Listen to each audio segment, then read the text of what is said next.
Welcome back to the show. I don't know about you, but I had a great time over the holidays. I was eating shabu and mukata with old friends.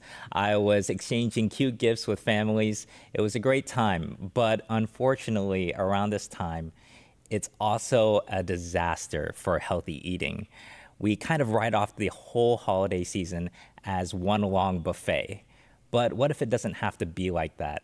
What are we going to do here in 2025 to change the narrative?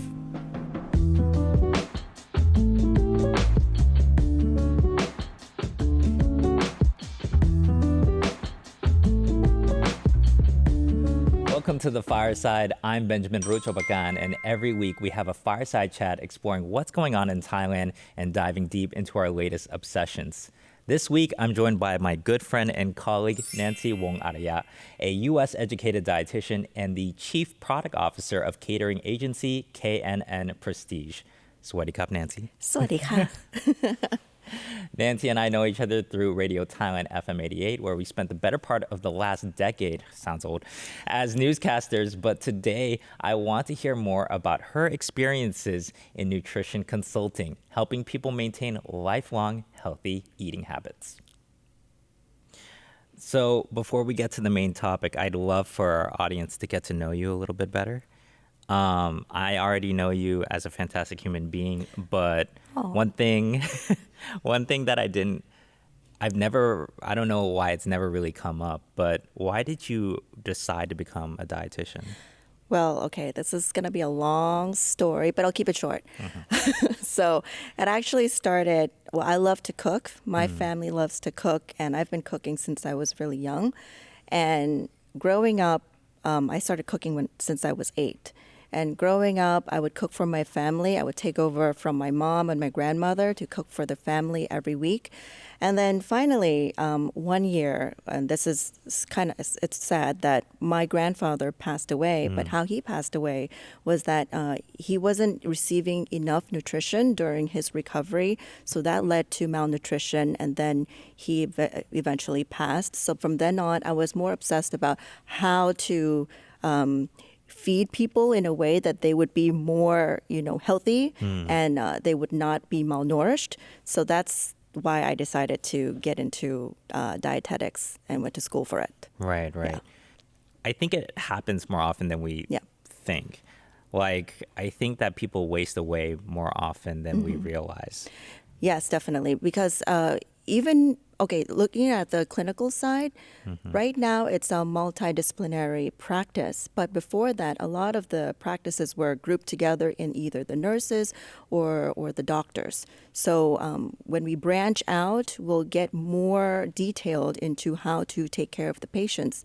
So whether it's you're in the hospital, you're suffering from a specific disease, or just keeping healthy, there's certain ways that we can give advice or change our habits that will, make us not be malnourished. Right. Yeah. So what made you want to start a catering company? I mean, I guess that's really connected to your original love of food. Yes. So I would cook for my family, like I told you. Yeah. And then I would also like to cook for my friends, as you know. Yeah. So, and then I think it stemmed from there because I cooked for my friends, and then one of my friends was like, this is so good, we should sell it. Right. And then can I sell it for you? Right. And then from then on, I kind of fell into it. I haven't been able to get out of it since, and then it grew bigger and bigger and bigger. Your big thing is like Buffalo Wild Wing sauce. Oh, right? you like that, don't you? That to me is like the classic Nancy dish. Oh, okay. There's different dishes that people remember, but for you, the buffalo wings. Yeah. Nice. So I said you were educated in the U.S. Where exactly? Yeah, so I actually got my bachelor degree here in Thailand, but it's in science, biomedical science. Right. And then I got my master's in Pittsburgh University, so over in Pittsburgh, Pennsylvania, for a total of 3 years. And then I worked in clinical for another year. And then I came back and worked clinical for another year and a half here in Thailand. So you worked both in the U.S. and clinically, in a clinical setting, in a hospital. Yes. I imagine that, we all struggle with similar things like obesity and hypertension and all the rest of it. But did you see any differences between the cases you saw in the US versus here? Surprisingly, no. No, right. Yeah, because it's in today's society, a lot of the foods are similar, a lot of the trends, they're all connected. We can look through social media. The only difference is the type of food in different countries, but the habit, the behavior, the eating patterns, they're quite similar. So I would see heart disease, Right. hypertension, diabetes, type Right. 2 diabetes. No, people get it later in life.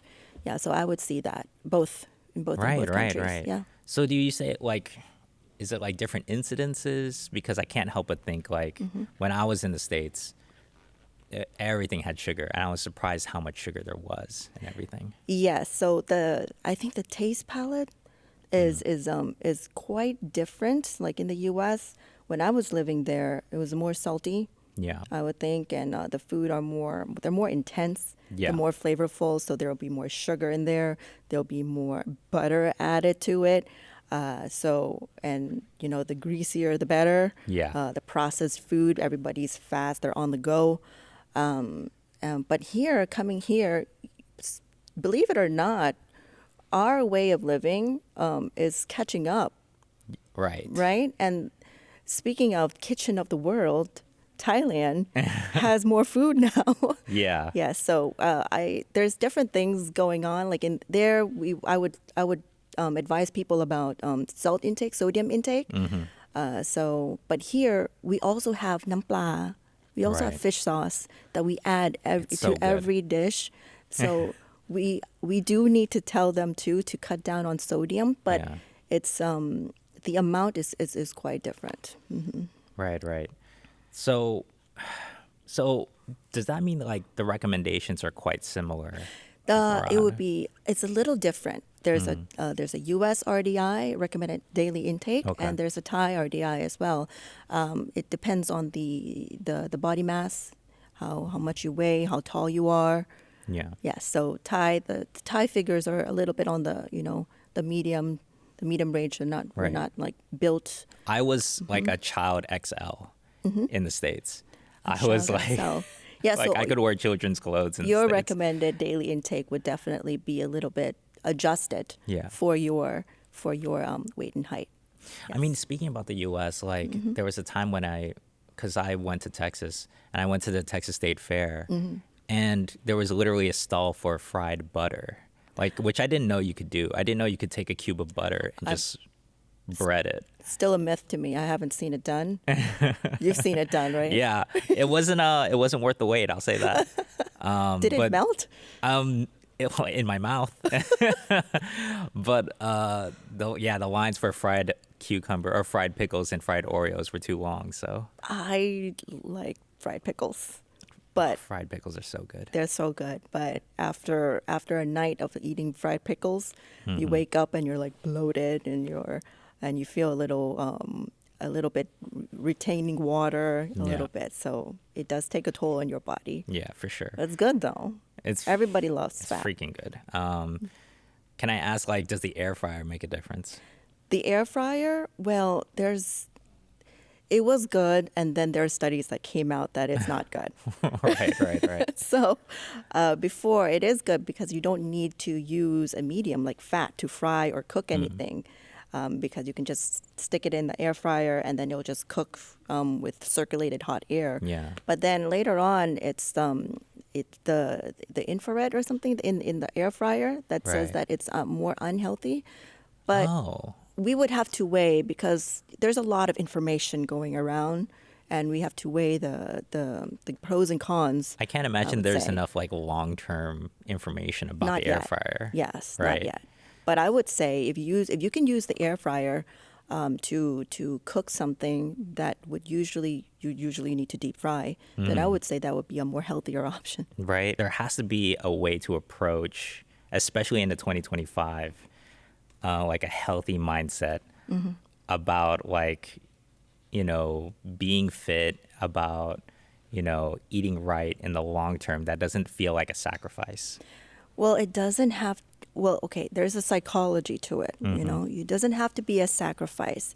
shouldn't you shouldn't be viewing your daily living behavior as a negative, right? Because if you feel like you have to live each life, you can't do this, you can't do this, you can't do this, then you get miserable. Yeah. You become miserable real fast. But if you take a look in the future of how you want to imagine yourself being in the next 10 years, or how long you want to live, you want to live till like 85, 90, 100 maybe, and you want to be a healthy individual, still walking around, being active, then you start shifting your behavior Right. towards that. So nothing really becomes a don't. It becomes a more of a behavior that's shifted already.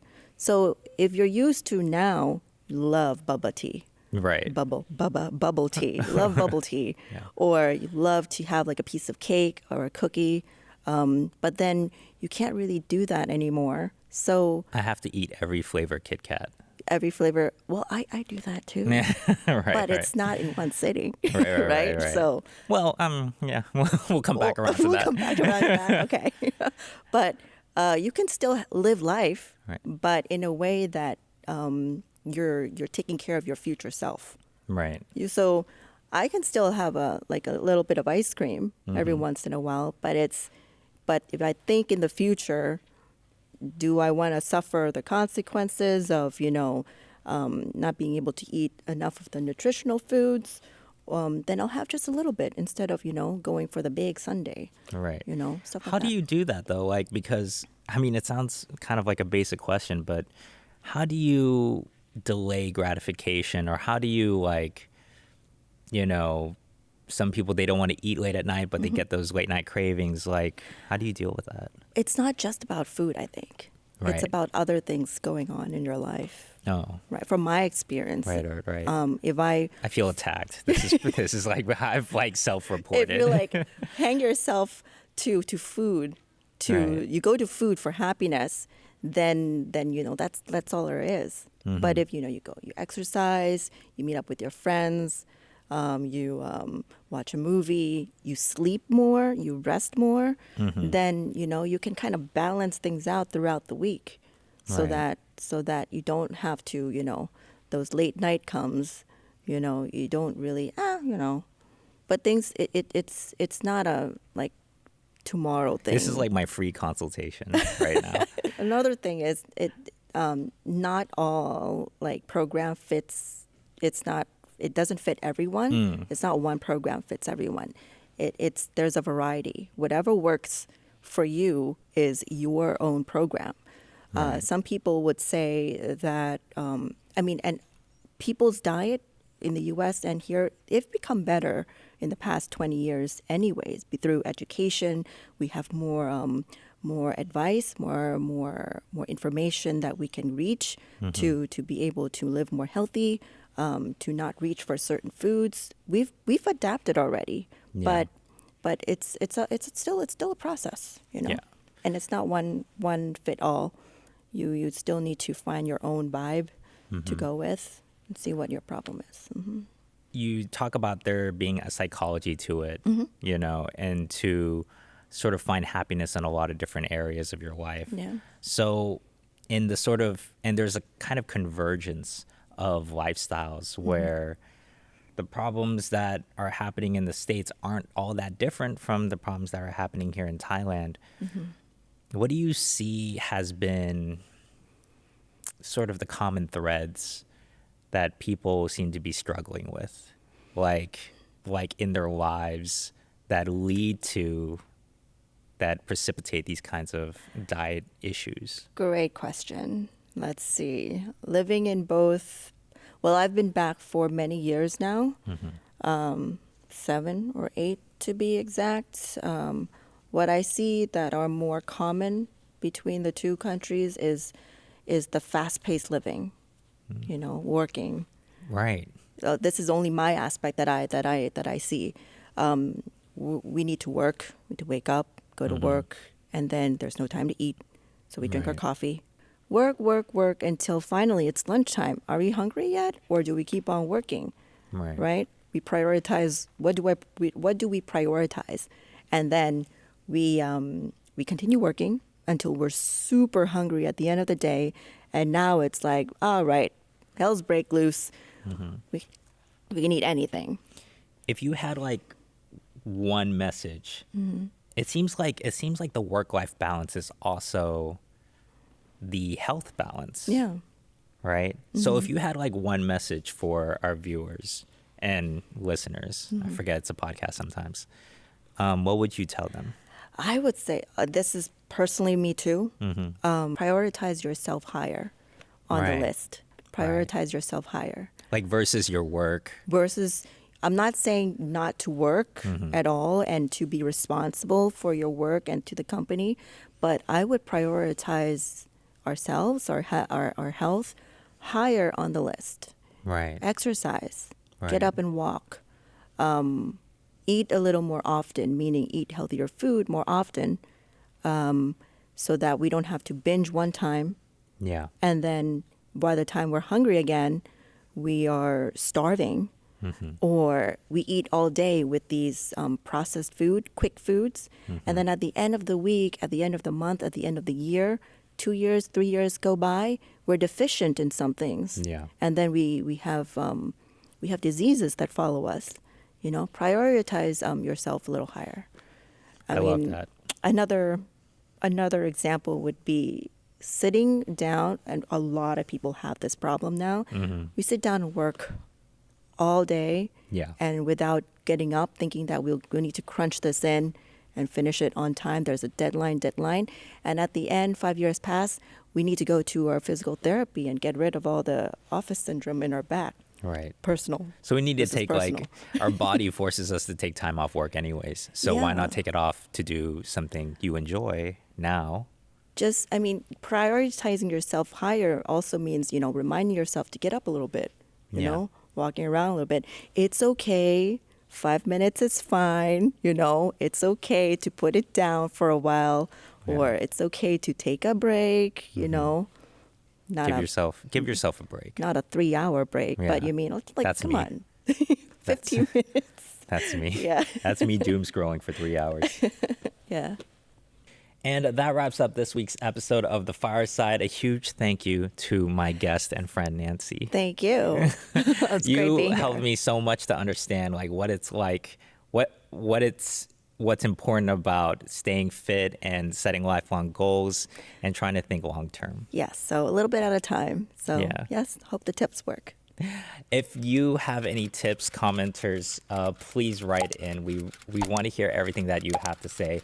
And also, if you have any New Year resolutions you want to share, I'd love to hear that as well. Yes. And until next time, that was us here at The Fireside. Stay frosty.